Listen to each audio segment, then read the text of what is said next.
परमपिता परमात्मा के मूल ज्ञान का प्रचार होने जा रहा है।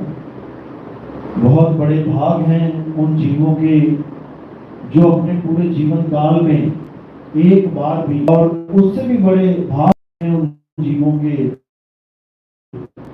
जो इस ज्ञान को थोड़ा सा भी समझ पाते हैं। क्योंकि सुनना आसान है, घंटा 2 घंटा बैठ के सुन के चले गए, लेकिन इसको समझना बहुत मुश्किल है। ये केवल उसी की समझ में आता है जिस पर परम पिता परमात्मा की कृपा हो, उस मालिक की दया हो, उस परम पिता परमात्मा की मोहर लगी हो, तब ये ज्ञान में समझ में आता है, तब ये ज्ञान इस बुद्धि में जाता है, तब विवेक शक्ति बढ़ती है और एक एक बात समझ में आने लग जाती है। तो आज उसी आत्म ज्ञान को अच्छे से समझेंगे और अपने इस अनमोल जन्म को सफल बनाएंगे, इसका कल्याण करेंगे। तो सत्संग शुरू करने से पहले परमात्मा के नाम पे जयकारा लगाएंगे। बोलिए परमपिता परमात्मा की, सद्गुरुबंदी छोड़ कबीर साहिब की, सभी संतों की, सभी धर्मी पुरुषों की, सत्य सनातन धर्म की, सत्संग कराने वालों की, इस गांव नगर बस्ती की, आज के आनंद की, सकल हंस को बंदगी साहिब बंदगी सपना। तो आज मालिक की कृपा है, जो पुरी में जहां पे बहुत बड़ा मंदिर है, पूरे विश्व में इसकी ख्याति है, जगन्नाथपुरी मंदिर, जहां पर हमारे देश के बड़े बड़े संत आए और जगन्नाथपुरी के दरवाजे में बैठ के निर्मल भजन गा के लोगों को चिता के उनका जन्म सफल करके गए। आज इस पुरी निवासियों के तो आज आत्मा के ज्ञान की चर्चा इस मंदिर में होने वाली है। तो सबसे पहले हम ये जानेंगे कि आखिर हमें इंसान जन्म मिला है तो क्यों मिला है। अगर हम इस दुनिया में आए हैं वो भी इंसान बन के, तो आखिर क्यों आए? क्यों हमें कोई पशु पक्षी, कोई कीड़ा नहीं बना दिया गया, कोई सांप बिच्छू कुत्ता बिल्ली बकरा नहीं बना दिया गया, कोई जानवर, कोई कीड़ा मकोड़ा नहीं बना दिया गया? हमें इंसान जन्म ही क्यों दिया मालिक ने? इस पर बहुत गहन विचार करने की आवश्यकता है। सबसे ज्यादा सहूलत इसी इंसान जन्म में है। आप देखिए, सतयुग से लेके त्रेता, त्रेता से लेके द्वापर, द्वापर से लेके कलयुग आ गया। वो शेर पहले भी बिना कपड़ों के था, आज भी बिना कपड़ों के। ये गाय, ये बैल, बकरी, हाथी, घोड़ा, ये सब जैसे सतयुग में थे वैसे ही आज कलयुग में धक्के खा रहे हैं। लेकिन ये इंसान, ये देखो कितनी तरक्की कर गया। जो इसके पास कुछ नहीं था, आज सब कुछ लेके बैठा। बड़े बड़े ऋषि मुनि, बड़े बड़े भगवान इस दुनिया में आए, रथों पे सवारियां करते रह गए। और ये कलयुग का मानव देखो हवाई जहाजों में बैठ गया, बड़े बड़े पानी के जहाजों में बैठ गया। ये मंगल ग्रह पहुंचने की तैयारी कर रहा है, बड़े बड़े रॉकेट बना दिए इसने, सब कुछ कर डाला इसने, बड़े बड़े बिल्डिंगें बना दी, बड़ी बड़ी सिक्योरिटी, बड़े बड़े हर चीज बना डाला। अपने जीवन को इतना लग्जरी बना लिया, इतना आरामदायक बना लिया कि ये अब उस परमात्मा को ही भूल गया। ये परमात्मा को भी इस दुनिया की जो ऐश है, इस दुनिया में जो सुख सुविधाएं हैं, परमात्मा को भी उसकी पूर्ति के लिए इस्तेमाल करने लग गया। आज कोई भगवान की पूजा करता है, कोई मंदिरों में जाता है, तो क्या करने जा रहा है? 99% लोग ऐसे हैं जो दुनिया में सुख ढूंढ रहे हैं, जो भगवान से भी दुनियावी सुख मांगने जाते हैं, जो अपने जन्म मरण का खेल यानी मुक्ति की बात नहीं करते। ये केवल दुनियावी सुख सुविधाओं को प्राप्त करने के लिए बड़े बड़े मंदिरों में जाके माथा टेक रहे हैं। लेकिन हमारे ही धर्म ग्रंथों में, जैसे गीता है, जैसे वेद हैं, इनमें जो बताया गया है हम उससे बिल्कुल विमुख हो चुके हैं। हमारे ग्रंथों में हमें बताया गया कि इस संसार में तुम आ गए हो, ये पंच भौतिक संसार में तुम आ तो गए हो, लेकिन तुम यहाँ से निकल नहीं पाओगे। क्यों? क्योंकि तुमने यहाँ पर मन लगा लिया है, हर प्रकार के सुख सुविधाओं से मन लगा लिया है। अब ये छूटे नहीं, छूट रही। हर ग्रंथ में यही समझाया गया कि इस जड़ संसार से अपने मन को हटाओ और आत्म तत्व को अपनाओ, आत्म तत्व में लीन हो जाओ। लेकिन हमें आत्म तत्व का कोई ज्ञान ही नहीं है, हमें आत्म तत्व का कोई बोध नहीं है। कारण क्या है? क्योंकि जो हमें समझा रहे हैं हमारे ही गुरुजन, ये खुद आत्म ज्ञान को प्राप्त नहीं कर पाए, ये आत्म बोध को नहीं समझ पाए, ये आत्म तत्व को नहीं समझ पाए। ये खुद भी अधूरा ज्ञान लेके संसार से चले गए और आने वाली पीढ़ियों को भी वही अधूरा ज्ञान देके सबको पथभ्रष्ट कर दिया। गीता हमें समझाती है कि हे अर्जुन, इस दुनिया में दो प्रकार के तत्व हैं, एक असत्य तत्व, एक सत्य तत्व। बस दो प्रकार के तत्वों का ज्ञान है गीता में। अगर इसको समझ जाओगे तो समझ लो सारे संसार का ज्ञान तुम्हारे पास है। और अगर इसको नहीं समझ पाए, समझ जाना कुछ भी ज्ञान तुम्हारे पास नहीं, भले सारी उम्र तुम ज्ञान अर्जित करते रह जाओ। तुम वेद पढ़ लो, पुराण पढ़ लो, तुम गीता पढ़ लो, मुंह जबानी याद कर लो, कंठस्थ कर लो, फिर भी तुम्हारे पास कुछ नहीं है। तुम बड़े बड़े ग्रंथ पढ़ लो, याद कर लो, फिर भी तुम्हारे पास कुछ नहीं है, जब तक तुम्हें दो प्रकार के तत्वों का ज्ञान नहीं हो जाता। अध्याय 2 16वां श्लोक यही समझाता है गीता में। हे अर्जुन, इस संसार में दो प्रकार के तत्व हैं, एक असत्य और एक सत्य। हमें तत्वदर्शी तत्वों ने इन्हीं दो प्रकार के तत्वों का ज्ञान दिया है। असत्य को त्यागना और सत्य को अपनाना, यही मनुष्य जीवन का परम उद्देश्य है। हमें इंसान जन्म क्यों मिला है? केवल यही जानने के लिए कि असत्य क्या है और सत्य क्या है। हमें और भी जन्म मिलेंगे, कुत्ता, बिल्ली, हाथी, घोड़ा, बकरा, ऊंट, शेर, चीता, घोड़ा, घड़ियाल, क्या कुछ नहीं मिलेगा। लेकिन तब हम ये नहीं जान पाएंगे कि सत्य क्या है और असत्य क्या है। पेट हम तब भी भरेंगे, काम हम तब भी करेंगे। गधा देखो तुमसे ज्यादा काम कर रहा है, कुम्हार की मिट्टी लाद के सुबह से लेकर शाम तक ढो रहा है।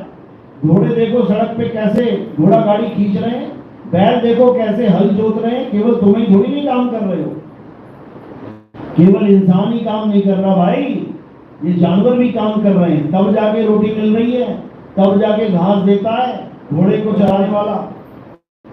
तो हम सब कुछ कर लेंगे, हम पेट भी पाल लेंगे, अपने जानवरों को भी पाल लेंगे। चिड़िया छोटे छोटे कीड़े उठा के लेके आती है, अपने बच्चों को पालती है।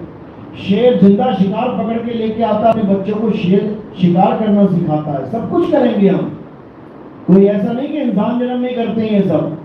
हर जन्म में तुम्हें माँ बाप मिलेंगे, हर जन्म में तुम्हें बच्चे मिलेंगे, हर जन्म में तुम पेट के लिए काम करोगे, हर जन्म में तुम कुछ ना कुछ करोगे, खाओगे पियोगे, लेकिन तुम तत्व बोध नहीं कर पाओगे। तुम किसी और जन्म में सत्य और असत्य तत्व का बोध नहीं कर पाओगे। फलस्वरूप क्या होगा? बार बार जन्मना और मरना होगा। बार बार माँ के गर्भ में पैक होके आओगे, फिर वहां पे अरदास करोगे, हे परमात्मा मुझे निकालो यहाँ से। उसके बाद बाहर निकलोगे, फिर माया तुम्हें दबोच लेगी, माया के चक्कर में फिर संसार में भटकते फिरोगे, अपने आप को बहुत बड़ा आदमी मानते फिरोगे, अहंकार में डूबोगे और फिर गर्भ में चले जाओगे। ये बार बार होता रहेगा, ये बार बार चलता रहेगा, इसका कभी अंत नहीं होने वाला। इस सृष्टि का कभी अंत होने वाला नहीं है। अगर अंत होता तो 4 युग के बाद अंत हो जाता। सतयुग चला गया, त्रेता चला गया, द्वापर चला गया, कलयुग चला गया, खेल खत्म। कलयुग के बाद कोई संसार होना ही नहीं चाहिए था, लेकिन ऐसा नहीं है। यहाँ पर असंख्य बार सतयुग, द्वापर, त्रेता, कलयुग चले गए, असंख्य बार, तब भी ये संसार खत्म होने का नाम नहीं लिया। लेकिन हमारे संतों ने हमें अच्छे से समझाया है, गीता ने हमें अच्छे से समझाया है कि क्या करना है। इस नाशवान संसार को, इस मायावी संसार को सदा के लिए छोड़ के कहां चले जाना है? अपने मूल स्वरूप में स्थित हो जाना है और कुछ नहीं करना। गीता में ये नहीं कहती कि स्वर्ग चले जाओ, जो आज स्वर्ग के नाम पे सारा खेल चल रहा है। गीता हमें ये नहीं कहती कि तुम पितरलोक चले जाओ, तुम देवलोक चले जाओ। गीता हमें ये बिल्कुल नहीं कहती, बल्कि गीता तो आगाह करती है कि अगर तुमने पितरों की पूजा करी तो पितरलोक को चले जाओगे, अगर तुमने देवताओं की पूजा करी तो देवलोक में चले जाओगे, अगर तुमने भूत प्रेतों की पूजा करी, राक्षसों की पूजा करी तो तुम भूत प्रेत राक्षस बन जाओगे। हे अर्जुन, ऐसी किसी भी मनमुखी साधना को नहीं करना चाहिए। कहां लिखा है ये? अध्याय 9 25वां श्लोक, अच्छे से पढ़ो। देवताओं की पूजा करने को भी मना किया है कृष्ण जी ने, बिल्कुल त्याग दो। फिर क्या करें? अगर देवता छोड़ दिए तो हमारे धर्म में बचा क्या? ये हमें लगता है कि अगर हमने देवताओं की पूजा छोड़ दी तो हमारे धर्म में कुछ नहीं बचेगा, जबकि हमारे धर्म में देवताओं की पूजा पहले से ही निषेध है। हमारा धर्म क्या है?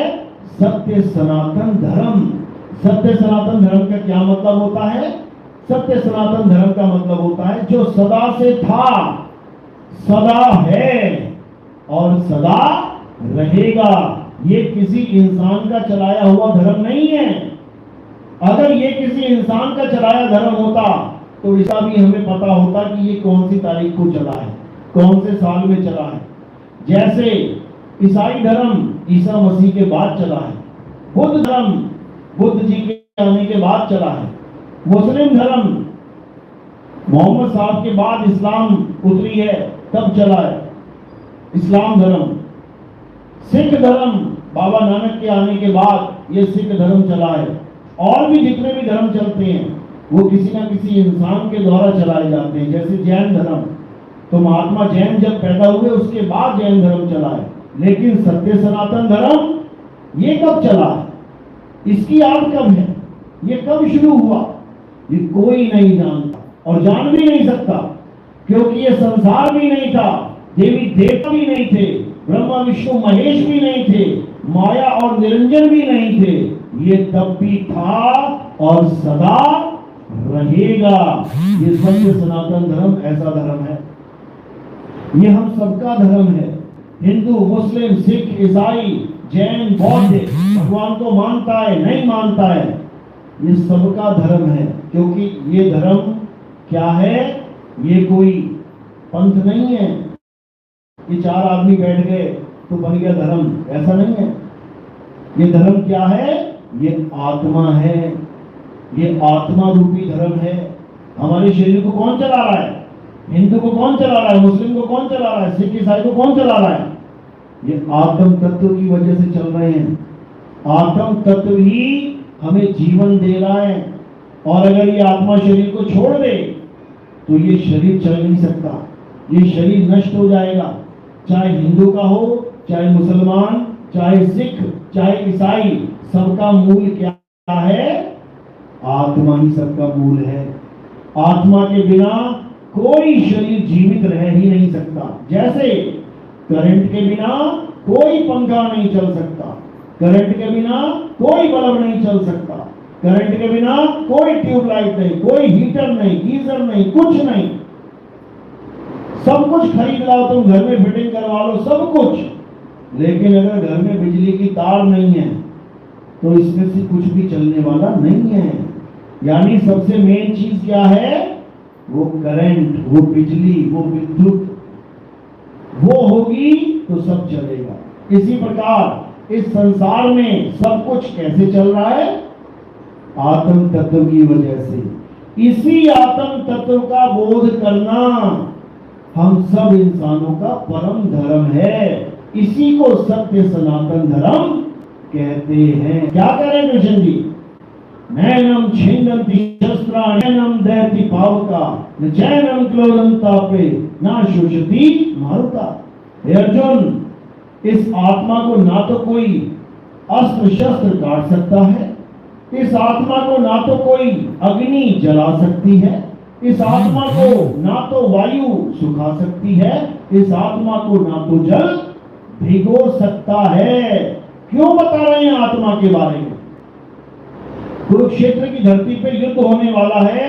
युद्ध को बीच में रोक के यानी कि दोनों पार्टियों को रोक के अर्जुन को ये ज्ञान दिया जा रहा है।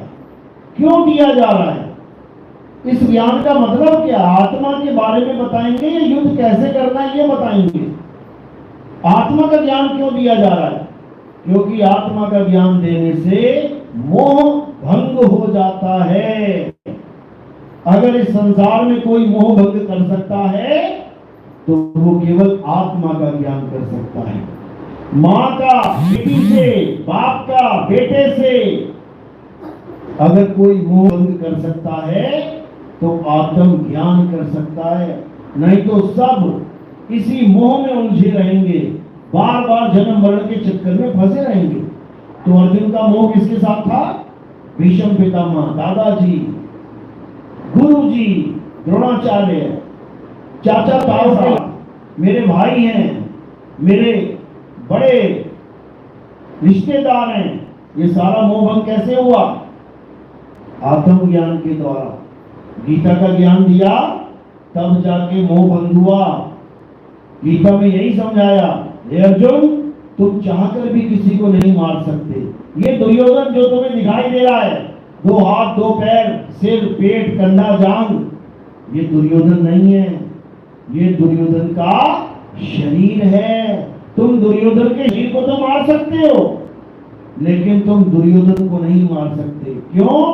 क्योंकि दुर्योधन कोई शरीर नहीं, आत्मा है। तुम आत्मा को छू भी नहीं सकते। तुम भीष्म पिता को नहीं मार सकते। तुम शरीर को तो काट दोगे, लेकिन तुम भीष्म पिता की आत्मा को नहीं मार सकते। भीष्म पिता मरकर भी नहीं मरेगा। ये जितने भी तुम्हें राजा महाराजा दिखाई दे रहे हैं, तुम इन सबको मार कर भी नहीं मार सकते।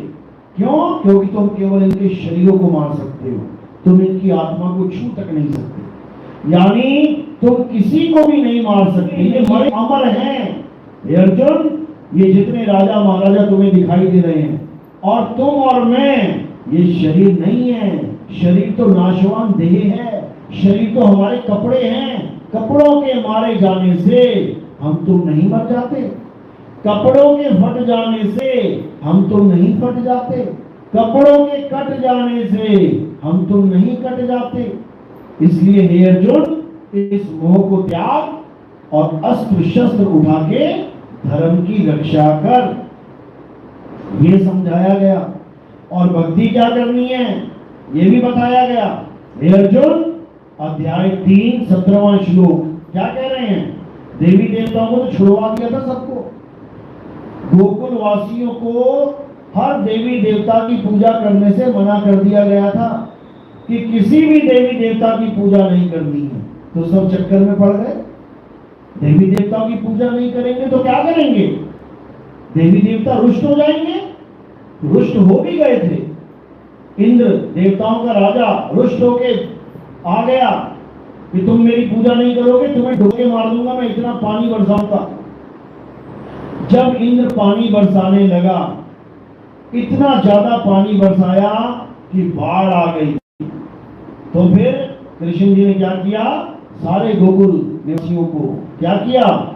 एक पहाड़ उठा के, कौन सा पर्वत था? गोवर्धन पर्वत। वो पूरा पहाड़ उठा के सबको उस पर्वत के नीचे शरण दी। किससे बचाया हमें? राक्षसों से। किससे बचाया? देवताओं से।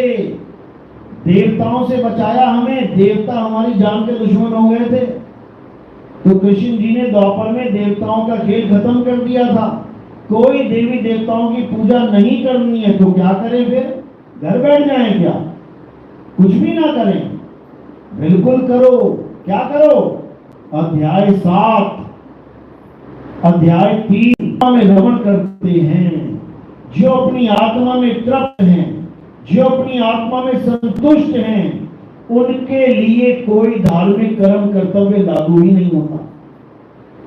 यानी जो लोग पूजा पाठ नहीं करते हैं, जो लोग कुछ भी नहीं करते, यानी कि वो लोग जो आत्मा में ही रमण करने को सत्य मानते हैं, उनके लिए कोई धार्मिक कर्म कर्तव्य लागू नहीं है। उनको कुछ करने की जरूरत नहीं है। ऐसा नहीं कि वो नास्तिक हो जाएंगे। ऐसा नहीं कि वो धर्म के विरुद्ध हो जाएंगे, बिल्कुल नहीं, बल्कि वही असली धार्मिक कहलाएंगे। क्यों? क्योंकि उन्होंने उस परम तत्व को जान लिया है जिसको बड़े बड़े ऋषि मुनि नहीं जान पाए, उस आत्म तत्व को जान लिया है जिसे बड़े बड़े देवी देवता नहीं जान पाए। तो ये आत्म तत्व कैसे मिलेगा? अध्याय 4 34वां श्लोक क्या कहते हैं? हे अर्जुन, अगर तुम इस सत्य को जानना चाहते हो, अगर तुम इस परम तत्व को जानना चाहते हो, तो क्या करो? तुम ऐसे तत्वदर्शी संत की शरण में जाओ। उसकी शरण में मत चले जाना जो तुमसे नाम जपवा रहा है कि भगवानों के नाम जपने के लिए दे दिए। कोई कहे राम राम राम जपो, कोई कहे शिव शिव शिव जपो, कोई कहे राधे राधे राधे जपो। बिल्कुल नहीं। नाम जपने से हमारे धर्म का कोई मतलब ही नहीं है। हमारे धर्म का मतलब है उस सत्य वस्तु को प्राप्त करने से, उस सत्य तत्व को प्राप्त करने से। तो क्या कह रहे हैं? ऐसे तत्वदर्शी संत की शरण में जाना। तत्वदर्शी संत, इसका मतलब क्या होता है? ऐसा संत जो तुम्हें तत्व का दर्शन करवा दे।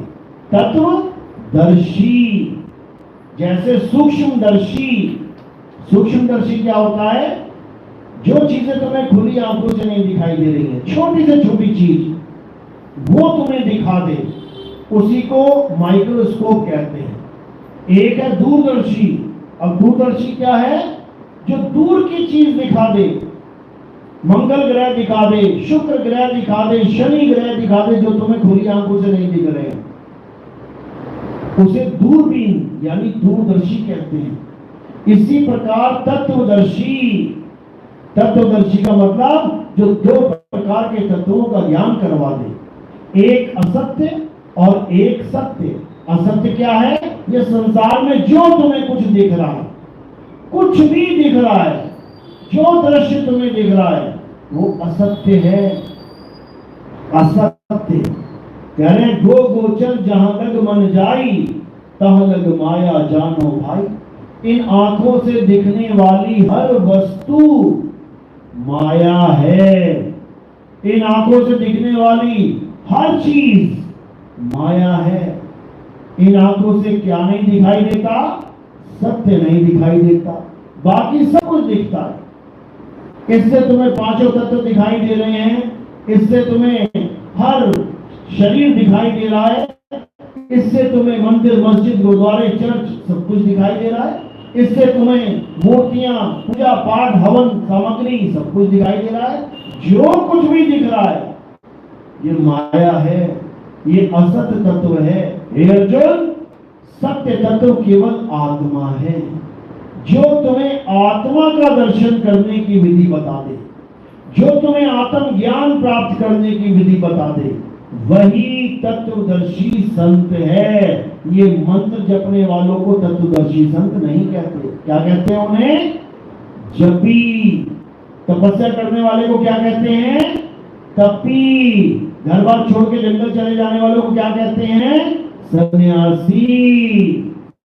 तो कबीर साहब समझा रहे हैं कि जपी तपी सन्यासी ये तुम्हारा कल्याण नहीं कर सकते। इसीलिए साहिब ने बोला, मोह को कहां ढूंढे रे बंदे, मैं तो तेरे पास में। ना मैं जप में, ना मैं तप में, ना एकांत निवास में, खोजी होए तुरंत मिल जाऊं एक पल की तलाश में। कहे कबीर सुनो भाई साधो, मैं तो हूं विश्वास में।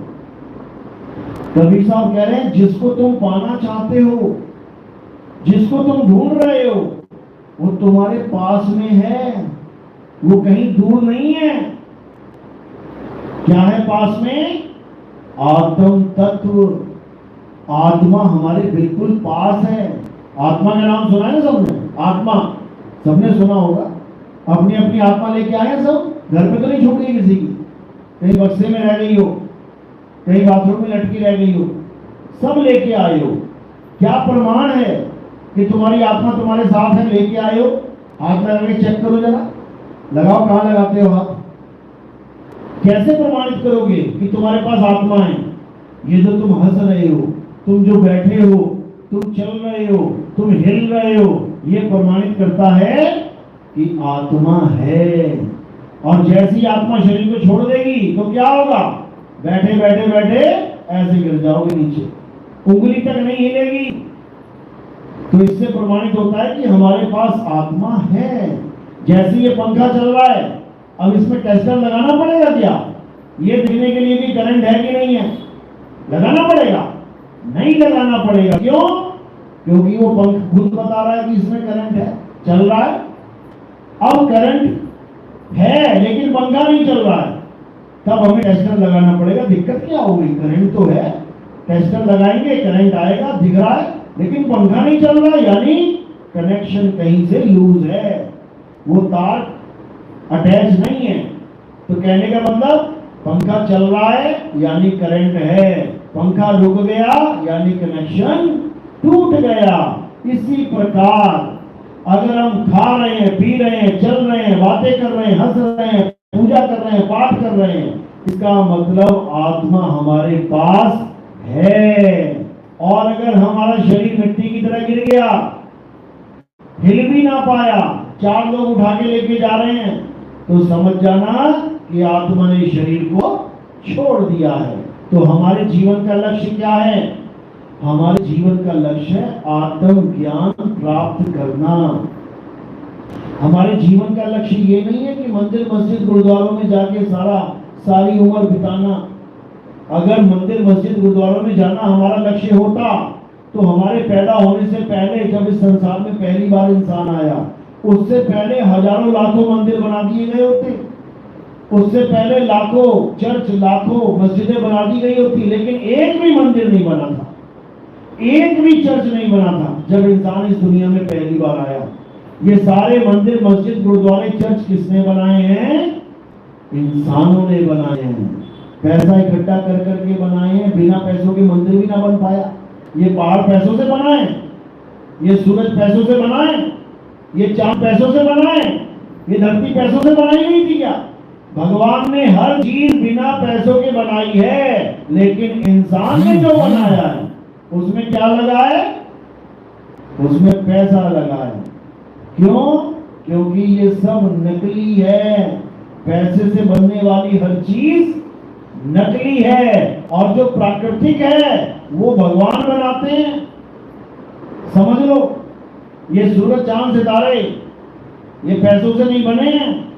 अभी चाइना ने नकली सूरज बनाया है, पैसों से बनता है। ये तालाब, ये नदियां पैसों से नहीं बनी है। जब इंसान बनाएगा तालाब तो पैसों से बनेगा, इंसान बनाएगा नहर पैसों से बनेगी।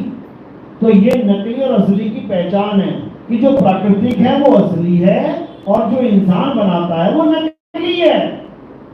समझो, तो जो इंसान बना रहा है वो नकली है, नकली तत्व है। और असली तत्व क्या है? जिसको इंसान नहीं बना सकता। आत्मा को इंसान बना सकता है क्या? लगा रहे जोर जितना लगाना है, नहीं बना सकता। शरीर बनाने में लगा हुआ है, क्लोन बना दिए इसने, लेकिन आत्मा नहीं बना सकता। शरीर का ट्रांसप्लांट करने में लगा है, किसी की किडनी निकाल के दूसरे को लगा दी, उसका फेफड़ा निकाल के दूसरे में लगा दिया, लेकिन आत्मा निकाल के दूसरे में लगा के दिखाई जरा, नहीं लगा सकता। यहां ये फेल हो जाता है। तो यही समझाया जा रहा है गीता में कि हे अर्जुन, जो असली तत्व है ये इंसान उसको जान नहीं रहा और नकली के पीछे दौड़ लगा रखी है। हे अर्जुन, हमारा परमात्मा हमारी आत्मा में विराजमान है, लेकिन ये इंसान आत्मा को छोड़ के सब कुछ प्राप्त करने में लगा हुआ है। ये हर चीज के पीछे लगा है, बस आत्म तत्व को नहीं जान पा रहा, इसलिए बार बार जन्म मरण में भटक रहा है, धक्के खा रहा है। तो अब क्या करना है? अब हमें अपनी आत्मा को जानना है। कबीर साहब समझा रहे हैं, जब लग ना चीनोगे आत्म, तब लग ना मिली है परमात्म। आत्म चीने परमात्म चीने, संत कहावे सोए, और यह भेद काया से न्यारा, बूझे बिरला कोई। अगर हमने आत्मा के अलावा किसी और की पूजा कर ली तो हम बहुत बड़ी मुसीबत में पड़ जाएंगे। समझ लो, अगर हमने आत्मा के अलावा किसी और से प्यार कर लिया तो समझ लो बहुत बड़े चक्कर में पड़ने वाले हैं। एक ऋषि था जड़ भरत, खूब यज्ञ किया, बहुत बड़ा ऋषि था, बूढ़ा हो गया, पूजा पाठ करते करते नाम जपते जपते आश्रम में एक बार हिरण का बच्चा आ गया अपनी मां से बिछड़ के। उसने हिरण के बच्चे को पाल लिया, अच्छी बात है, किसी जीव को पाल रहा है, खूब प्यार किया, खूब खिलाया, अच्छी बात है, किसी जीव को खिला रहा है, पिला रहा है, पुण्य का काम कर रहा है, अच्छी बात है। बहुत प्यार किया, इतना प्यार किया, दिन रात उसी के बारे में सोच रहा है, अच्छी बात है, कोई बुरा थोड़ी नहीं कर रहा है। लेकिन सोचते सोचते सोचते एक दिन प्राण निकल गए। हिरण के बारे में सोचता सोचता प्राण त्याग कर दिया तो क्या हो गया उसका? हिरण की योनि में चला गया, हिरण का बच्चा बन गया। अपनी जान बचाने के लिए शेरों के आगे भागना पड़ गया उसको। इतना बड़ा ऋषि, उसकी ये दुर्गति हुई, क्यों? पूजा पाठ में कोई कमी नहीं छोड़ी थी उसने, सब कुछ कर लिया था उसने, फिर भी हिरण का बच्चा बन गया। क्यों? क्योंकि उसने अंत समय में जिसको याद किया प्रकृति ने उसे उसी में शिफ्ट कर दिया। इसी प्रकार अगर हम अंत समय में जिसको याद करेंगे हम वैसे ही हो जाएंगे। अगर हमने कोई कुत्ता पाल रखा है घर में और हमारा ध्यान पूरा कुत्ते में ही है, सुबह शाम कुत्ता कुत्ता कुत्ता, तो समझ लो अगला दिन हम कुत्ते का ही मिलने वाला। अगर किसी का गाय भैंस में ध्यान है, केवल उसी में रमा पड़ा है, कहीं पर भी जाता है भैंस याद आती है, 6 बज गया दूध चूना है, 8 बज गया खाना खिलाना है, ये हो गया पानी पिलाना है, और अगर यही सोचते सोचते प्राण निकल गए तो भैंस बनेगा, देवताओं की पूजा करेगा, अंत समय में जुलोक को चला जाएगा, मुक्ति नहीं मिलेगी। प्रेतों की भूतों की पूजा करेगा, किसी राक्षस की गण गंधर्व की पूजा करेगा तो उसकी योनि में चला जाएगा, मुक्ति नहीं होगी, धक्के खा के फिर वापस आ जाएगा। हर प्रकार की योनि तैयार बैठी है तुम्हें अपने अंदर समाने के लिए। क्यों? क्योंकि तुम किसी ना किसी को तो याद करोगे। लेकिन जो संत हमें रास्ता बताते हैं, अगर वो रास्ता हमने अपना लिया तो हमें कोई भी योनि नहीं मिलेगी, हम सदा के लिए अमर हो जाएंगे, सदा सदा के लिए मुक्त हो जाएंगे। और उसका रास्ता क्या है? हमें अपनी आत्मा को याद करना है, उस शुद्ध चैतन्य स्वरूप को याद करना है, जिसको याद करते करते करते करते हम आत्म तत्व में लीन हो जाएंगे, हम आत्मा ही हो जाएंगे। और जब हम आत्मा ही हो गए, अब कोई यमराज, कोई यमदूत हमारा कुछ बिगाड़ नहीं सकता। क्यों? क्योंकि यमदूत और यमराज क्या करते हैं? नरकों की आग में डालेंगे, तुम्हें तलवारों से काटेंगे, भालों से छेदेंगे, और क्या करेंगे। लेकिन जब तुम आत्मा ही हो गए तो नैनम छिन्दन्ति शस्त्राणि, तुम्हें कोई छेद नहीं सकता, तुम्हें कोई जला नहीं सकता, तुम्हें कोई काट नहीं सकता, तुम्हें कोई मार नहीं सकता। तो यमदूत क्या करेगा? कुछ भी नहीं कर सकता। ये तुम आत्मा ही हो जाओगे। इसी को गीता में स्थित प्रज्ञ बोला गया।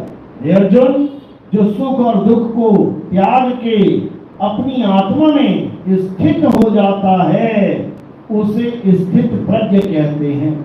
वो कभी दुनियावी इच्छाओं के पीछे किसी देवताओं की शरण में नहीं जाता।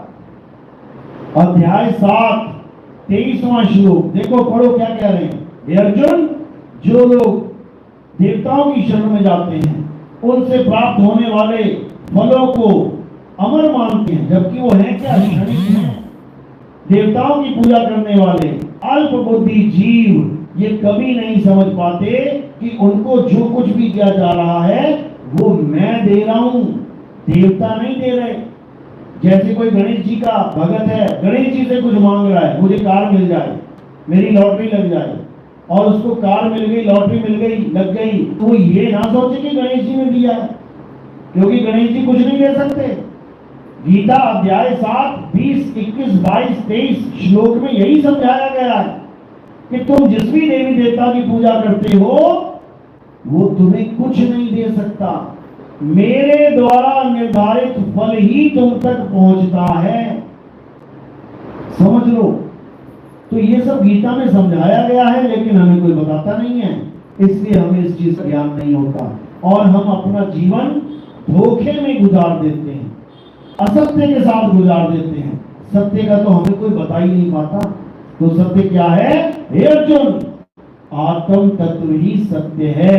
आत्मा का ना तो कभी जन्म होता है, ना ही आत्मा की कभी मृत्यु होती है। आत्मा अखंड है, अबोल है, अडोल है, अचल है, अचल यानी चलती नहीं है आत्मा। ये पूरा संसार चल रहा है, देवी देवता चल रहे हैं, ब्रह्मा विष्णु महेश चल रहे हैं, ये वक्त ये समय चल रहा है, हर चीज चल रही है।